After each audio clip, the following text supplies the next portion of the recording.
I want to guarantee an additional 4 years of public education for every person in America.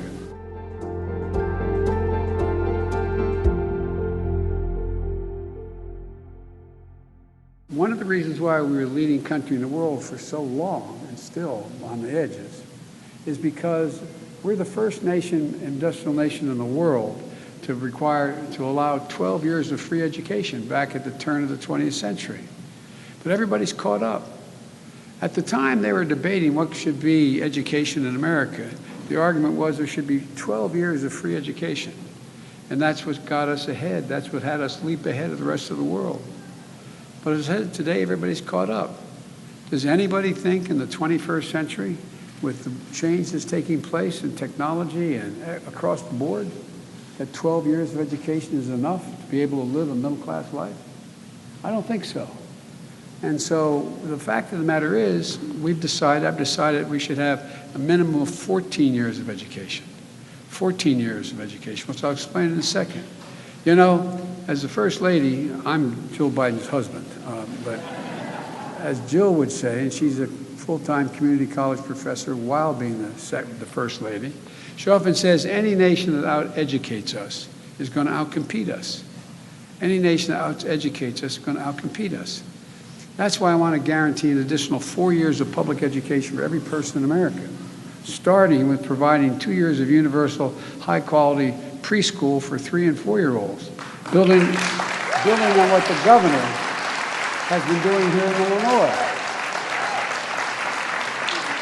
In the last 10 years, studies out of the great universities, study of a high-quality program here in Chicago, found that low-income children participating in preschool were 47% more likely to earn an associate's degree or higher and get through school without any difficulty. We have to build on that foundation for future success. And then I want to add 2 years of free community college for everyone.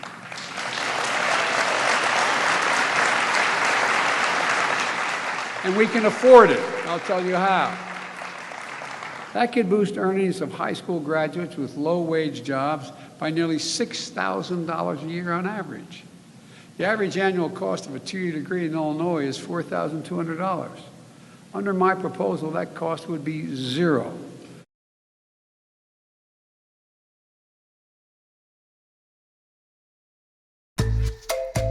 Hey, I'm Sean Morrow, host of the NowThis podcast, Who Is? You might remember me from those annoying ads you were subjected to at the end of videos for like 2 years. Who are the people that run the world? Things have changed a bit since I last saw you. You know, pandemic, insurrection, Emily in Paris getting nominated for a Golden Globe. But I'm still trying to figure out, who are the people who run the world? On Who Is, the podcast, we examine power through the stories of the people who have it. From mercenary forces, to the big businesses controlling your food, to a hedge fund manager who basically holds countries for ransom. To tell these stories, we bring in cool guests from people you've heard of, like Stacey Abrams, to people you haven't, like law professors digging into police union contracts, and reporters following the money that flows from the donor class to the politicians who supposedly represent all of us. 2 seasons, that's 32 episodes, are ready for you to binge. And we're back for season 3, where we'll look at the giant corporations that might ruin weed for everyone, the organizations who ensure police aren't held accountable for misconduct, and the wealthy interests who are fighting to keep America sick and unhealthy, so they can, make money off of it. Look for Who Is, the podcast, on iHeartRadio, Apple Podcasts, Spotify, or wherever you get your podcasts. That's Who Is, the podcast.